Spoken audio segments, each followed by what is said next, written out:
Hey everybody, welcome back to Northernlion Plays the Binding of Isaac Afterbirth Plus. How do we feel? Calm, cool, collected. Didn't finish the last run calm, cool, collected. Things were getting a little jumpy. Ooh, this is terrible. E0JDZSR3. Why is this terrible? Well, pay to play is actually okay. Means we can get into our shop for 1 cent instead of a key, which gives us a pretty good chance to buy a spirit heart. Careful, he's gonna go fast sometime soon. Our stats are truly a sight to behold. About half of our average rate of fire. Man, this is a dangerous room too. About half of our average rate of fire. Please stop exploding. More than half of our average damage, but not much more. Like, this is not the kind of situation where you boot up the run and you're like, I'm gonna die immediately. But it is the kind of situation where you boot up the run and you're like, dude, if we're starting from below the horizon, is a good way to describe it. Way below your average, like, you know, Isaac start, for example. Really, not necessarily needing an incredible stroke of luck to come out ahead. But it wouldn't hurt. It would help out a lot, actually. If we were able to pick up, you know, some kind of, even just a single, dare I say it, is he gonna ask for it? Oh my god, he's gonna do it. Tears upgrade? Can I just get a tears upgrade from our item room? That, in and of itself, probably go a long way.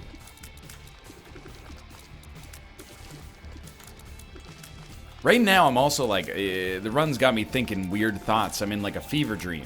So I'm saying to myself, self, you know, it'd be real nice right here? Necronomicon. No brain. That's bad. That's not a good item. You don't want the Necronomicon. Okay, you know what? I've decided we're going to save that guy for last. Or at least until I can guarantee. Oh, it's a wonderful experience when you have a low rate of fire and you go up against a regenerating champion. At least we're not being hit, just being annoyed. And I got a great tolerance for annoyance, believe it or not. It's pretty good as well. Being a little bit precious with the bombs right now. Don't want to spend, well, any of them except on a tinted rock. Because we might need them for bosses. Might need them to get out of a jam. This is good, you know. Like I said, on the last run, the fact that we started so strong and we, you know, had Brimstone and then basically kind of threw it away, might have actually been a good forward-thinking move to make, you know, it's a galaxy brain play. It's an advanced level strategy you wouldn't even understand. Yo, thank you. By making the run harder, maybe we made our next run easier. Not literally, but in principle, by getting us used to difficulty. So what do? I'll tell you what I'm going to do. I'm going to go to our curse room, lose a spirit heart. Then I'm going to go to our shop, buy one back.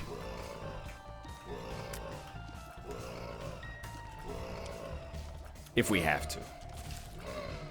So Polyphemus is good. In fact, it's probably substantially better than good. But it doesn't solve the problem of our terrible rate of fire, and that much is probably pretty obvious. Can't buy one back, but check this out. Well, we don't want to shop on the next floor. I mean, we can't do anything with it. So strength is way better. We could use that for a free deal with the devil. Let me hydrate before this boss fight.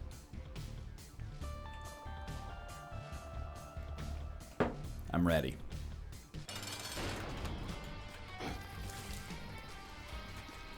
It's actually like a very good boss to use a bomb on, and I screwed it up, so it's an even better boss to use 2 bombs on. That one actually hit. You can check the footage. I know for myself it hit.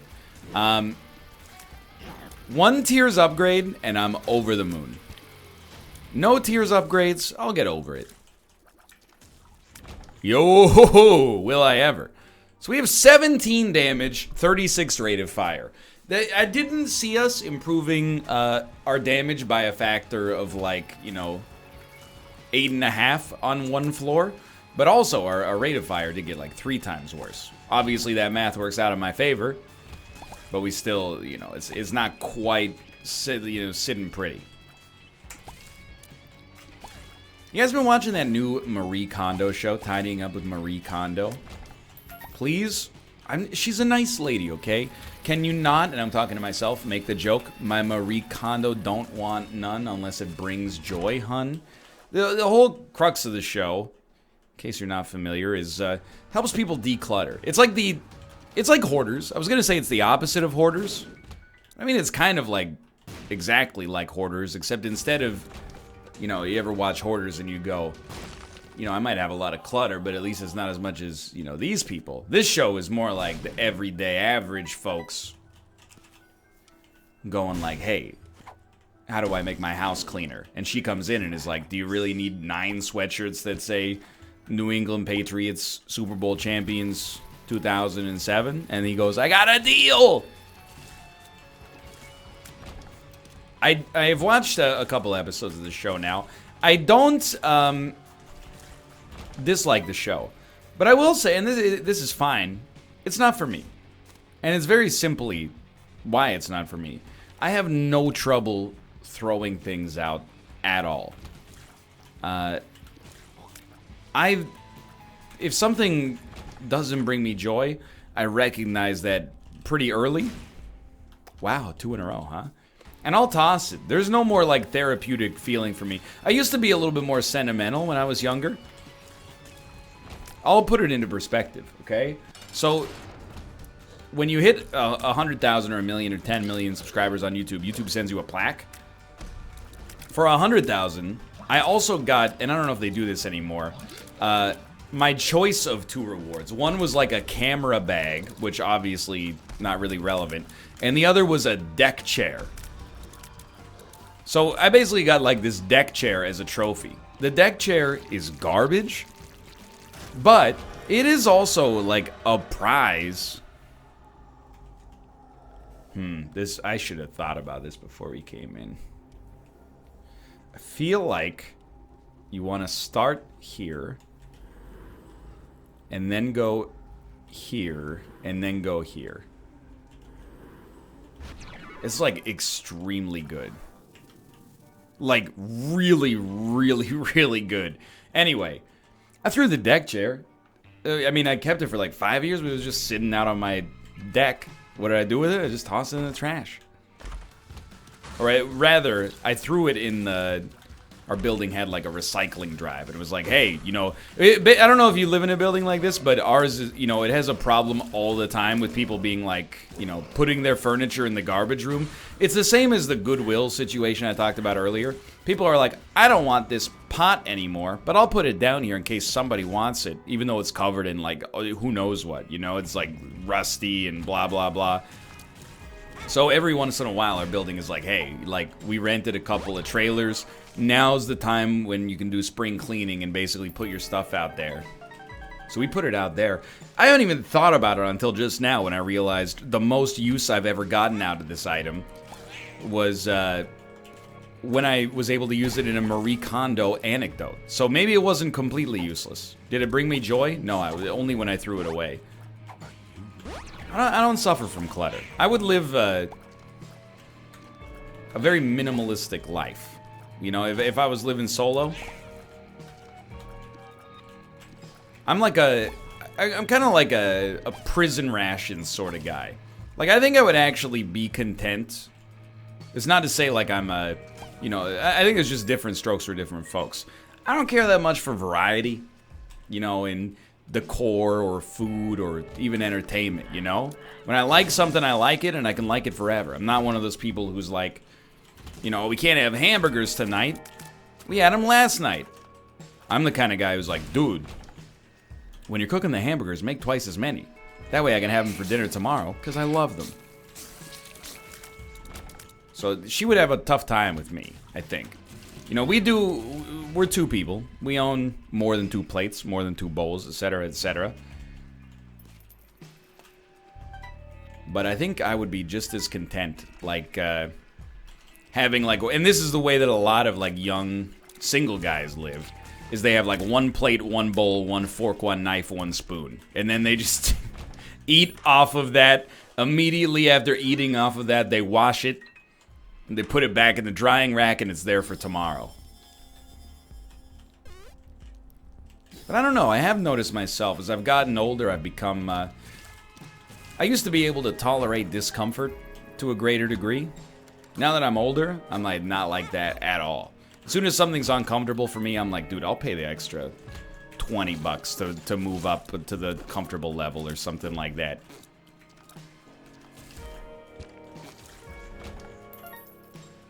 Like a good example is, it's a good skill, by the way. You know, hold on to this skill as long as you can. But, you know, in college, we were like, what are we doing paying $1 for a beer? That's ridiculous. If we invest like $200, we can start producing our own beer, safety checked by absolutely no one. I think I'm going to just forget me now, right now, and not take any of the other items in there. Because it's not like we could take the nail with us. And that's what we did. And how much did this money-saving venture net us? Well, it netted us an understanding of how the fermenting process works and some equipment that I left to them, even though I had an ownership share in our non-for-profit corporation. And probably, I don't know, it might have saved us each like $500 over the course of a couple of years. What did it also lead to? I mean, it led to some strange nights where, you know, you would finish making, we made like apple cider.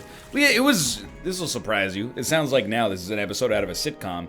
We had like a deal with our local grocery store where once every 3 months we would just come in and be like, hey, we want all of your 2-liter containers of Allen's apple juice. And they'd be like, sure. And they would drive it to our house. And then we would pay them, and we got like a bulk discount on it. And then they'd say same time in three months from now, we'd be like, absolutely. But anyway, you know, we were not professional brewers, so you know, this is a very extremely don't try this at home unless you really want to. But if you're doing it at home, please do it responsibly. Home brewing is popular. I'm not gonna say that it's like risky necessarily. You know. I mean, I don't believe that it's risky. We survived, and we didn't know what we were doing. But read up on it, is all I'm trying to say. But we'd have some nights where, you know, we would drink a little bit of the cider, and we'd be like, that's nice. Tastes good. Every batch was a little bit different. You get, like, a nice little intoxication effect. And then we would have some nights where we'd have, like, a glass of the cider, and we would be functionally brain dead. That's the thing. We never knew what the alcohol percentage is in the cider. So sometimes you would, it was kind of like a wild card, you know? You'd be like, all right, I'm going to drink one bottle of this, and then we'll see where the night takes us. Could be a nice, mellow, pleasant effect, or it could be like, I could be like hammered. Anyway, now as an adult, a little bit more disposable income. I'm willing to pay the extra cost. Hey, you know, I'd respect myself a little bit more as well to not have to deal with the variability. I'd rather know where my night's going, you know, as a 30-year-old. As a 19-year-old, you know, it's a Saturday, whatever. But yes, the drinking age in Canada is 19, unless it's 18 where you are. So don't get it twisted. It's all above the board sort of stuff. So this run, by the way, I was highly wrong. It's not, and never even looked for an instant like it could be bad after we got Polyphemus, I guess, because now we have 13 rate of fire and ranging between 33 and 50 damage. So this one is a big glow up, as the kids would say. I'm loving life. Anyway, hold on to that skill. And listen to Marie Kondo, okay? She don't want none unless it brings joy, hon. I don't really... Oh, what have I done? Got myself trapped. I don't really want that either.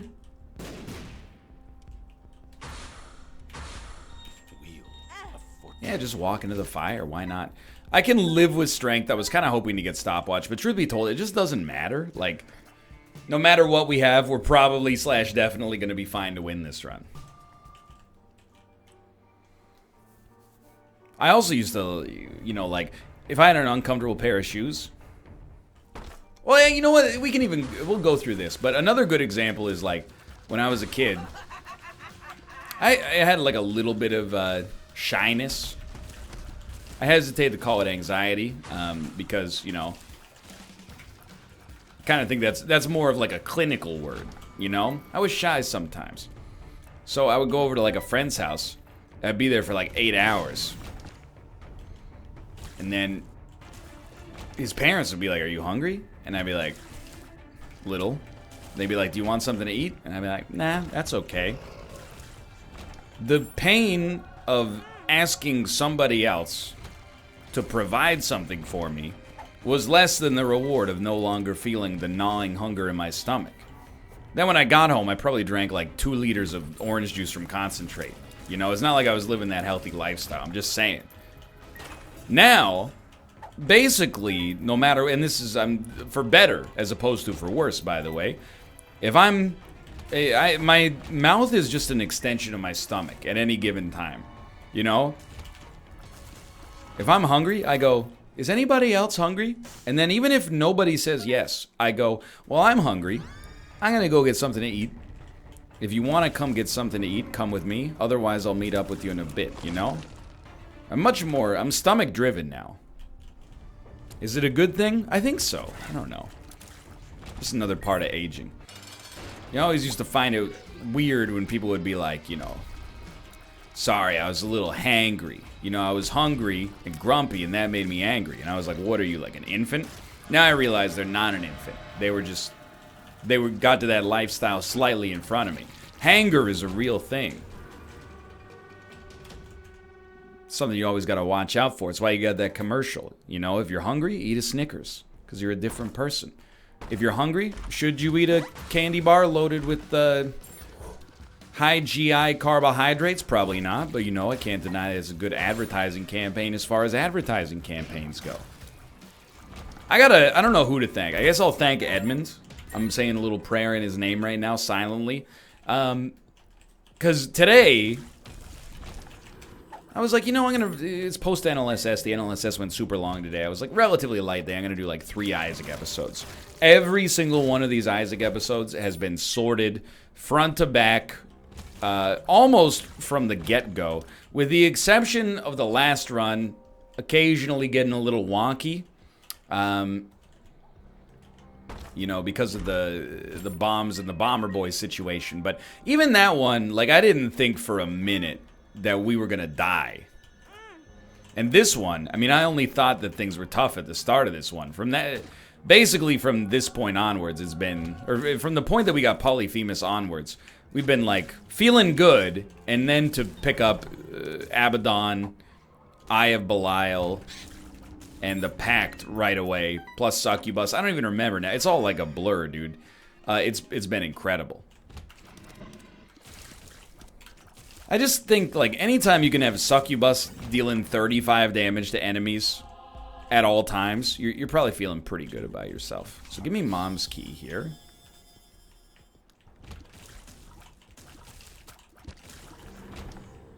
What do we want now?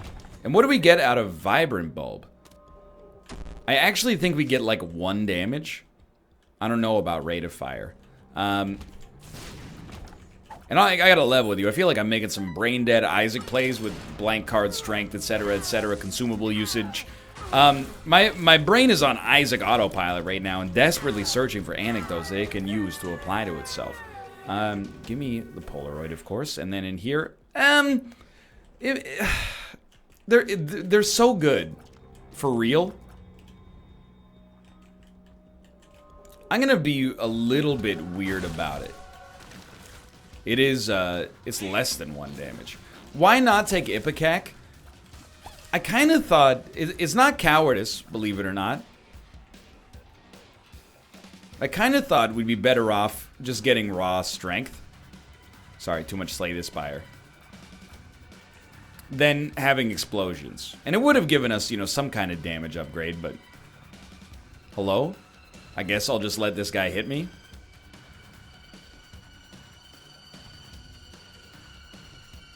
Have I lost it? Oh my god, he's alive. I actually was like, this is how the streak ends. Not with a bang, but with a glitch. We also, I looked at it, by the way, and I thought to myself, pencil would have been a great opportunity for us to take.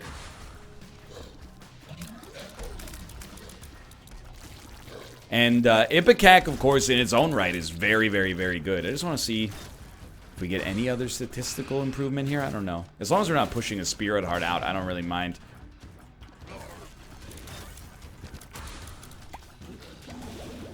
Anyway, we should be through this pretty quickly. This is one of the things about aging. That's where I'm trying to go with this. And you know, aging is a very frequent topic for conversation in these Isaac episodes, because it's on my mind from time to time. But, you know, part of being a little older means not compromising on as much of what you want for the benefit of other people, I guess. Which sounds like you basically become less amenable. And I think that's true. But it might also lead to a little bit of your own happiness in the process. I guess that's the idea.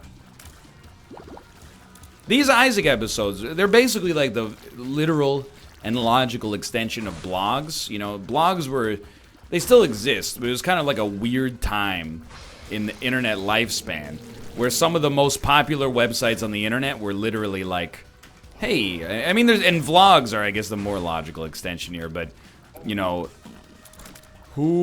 I can't believe we didn't get hit. Where it would just be like, I can't wait to go to dougsblog.com and see what he got up to.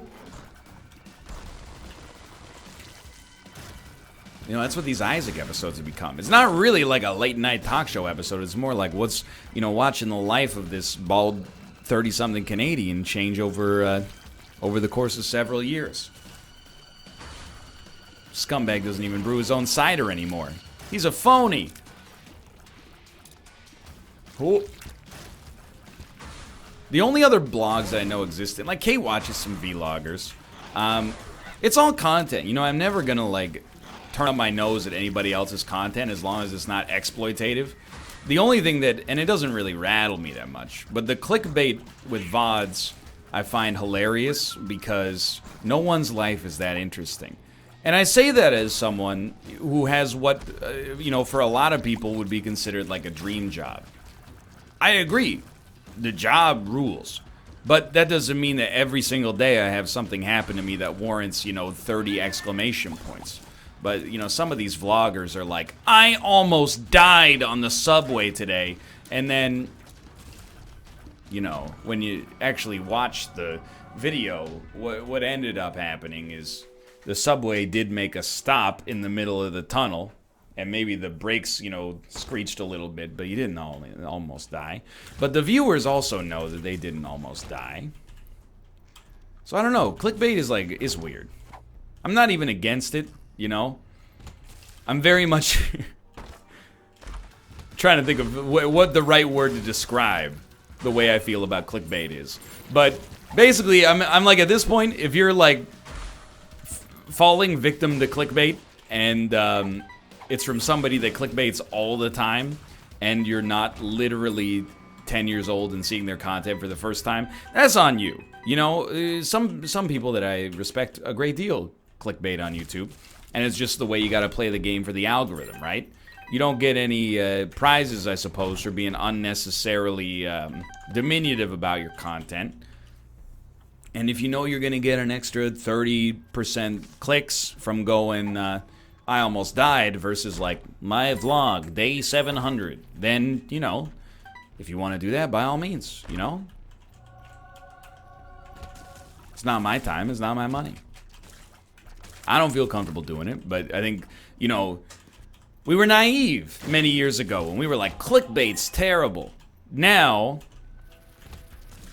clickbait on the internet, you know, I think has gone from misleading to downright lies. You know, it's gone from, you know, like, you won't guess what I'll look like after this year. Or you won't guess what my Halloween costume was. And now, like, if you see ads that use clickbait, you know what ones I'm talking about. It's always like, gone too soon, 12 celebrities that died before their time, and they use a photo of, like, George Clooney. a living celebrity. So, you know, your brain goes, George Clooney died and somehow I didn't hear about it? Entertainment Weekly, you failed me for the last time. But no, George Clooney didn't lie, or didn't die. He's alive and well. Don't think we need any of those. What they're trying to do is get you to click on it, and then once you click on it, you're gonna be like, I got tricked, but I'm already here. Let's see. Oh yes, the exact ones I would have assumed. So I don't mind a little light clickbait, you know? But I've been down this road before. We don't need to go down this road again. The only, it's not really clickbait. The type of content I find very hard to stomach is food shows that try to act like they're better than other food shows. And this is, I think cooking shows now are actually in a better place than they've ever been. When I was a kid, my parents would watch cooking shows. It was always like, you know, one lady or one dude in their apartment, and they'd be like, oh, hi, didn't see you there. Me and my husband Antonio were summering in the West Bank last year, and there's always, they spin some kind of ridiculous story, and then they're like, we're gonna make baba ganoush, you know? And that's what food blogs have become. Now, there's only like 3 types of cooking shows on TV, and I love them all. There's competition, which is totally acceptable. There's still a little bit of like, you know, Jamie Oliver's everyday cooking, sort of like, you know, the kind of content I described just recently. But then the other one is like slovenly man consuming food and remarking about how good it is. I do not watch those shows, but I respect them. Because that's a show that knows what it is, you know? That show is me. It's a guy playing a video game and having a good time. It's not the guy who starts out as a YouTuber, you know, playing video games, and then like 6 months after that, he's like, all of a sudden, you know, now I'm a political icon, you know? That's the Giada De Laurentiis approach. I'm Guy Fieri. I'm the guy who's opening the chest and going, holy wham bam, thank you ham. This honey glazed hock is out of this world. That's me, and I love it. That is not a, that's a show that is like, hey, it's called the Food Network. What if we just had a dude eat food and go, oh my God, that's good. It's beautiful. I love content that knows what it is. It's not to say you can't add a little pizzazz to it, you know, from time to time. But still. You know what television program lies? You may have heard of it, but may have never seen it. It's called Love It or List It. It's on HGTV. It's a show where it's always a couple. And they hate their house, or at least that's what they tell you. Oh, I just can't deal with this. They always complain about stuff that as an adult, I thought I would start to complain about, but have not gotten to that point yet. Like, they'll say things like, I just can't deal with carrying the laundry is on the 2nd floor. That means I have to carry the dirty laundry up to the 2nd floor, and then have to, you know, after it's washed, I gotta fold it and carry it down. It's ridiculous. And I've watched this show, like, with my parents, because they're the home improvement junkies, and they'll go like, man, that's terrible. And I'm like, is it? I always assumed when I got older, I would just start to realize, you know, I'd have like a natural sense for which things are unacceptable in a house. Oh, I just can't deal with this paint color. Blah, blah, blah. You get the idea. I haven't gotten there yet. Maybe one day. There's still time. But on Love It or List It, these people just stop short of saying, like, I want to burn this house down. And then it's a weird shoehorn reality show where a real estate agent and an interior designer compete against one another. The interior designer tries to redesign their current home to their new specifications within their budget, even though the show pays for almost all of it, or maybe all of it. And the realtor tries to find them a house that fits their needs because they already hate their current house. And it's always like, this bathroom's a deal breaker. I asked for 72-inch high ceilings. These are 83. That's, what am I, some kind of giant, Tom? and Tom rolls it's all played up for drama. But I swear to you, this show, just in like a lot of shows on HGTV, it just lies to you. And I don't know why. I guess for dramatic effect. These people talk so much about how bad their house is, and usually it's the husband. The husband will be like, I'm just telling you, sweetie, I can't go back to that house. I'm willing to put it on the market right now. And then at the end of the show, I swear, with like an 80% success rate, they always pick love it and stick with their current house post-renovation. Like, I think it's all a scam to just get a renovation that's paid for by the show and also be on television. That's my 2 cents. Anyway. And also, what is even hard water? Okay, that's a bit for a different episode. For now, thanks for watching. I hope you've enjoyed the episode. If you did, click the like button. Helps the radio. Of course, subscribe if you want to see more in the future. For now, thanks for watching. I'll see you next time. See ya. Follow me on Twitch, TV/Northernlion to be notified when I go live in the future. For now, thanks for watching. I'll see you next time. See ya.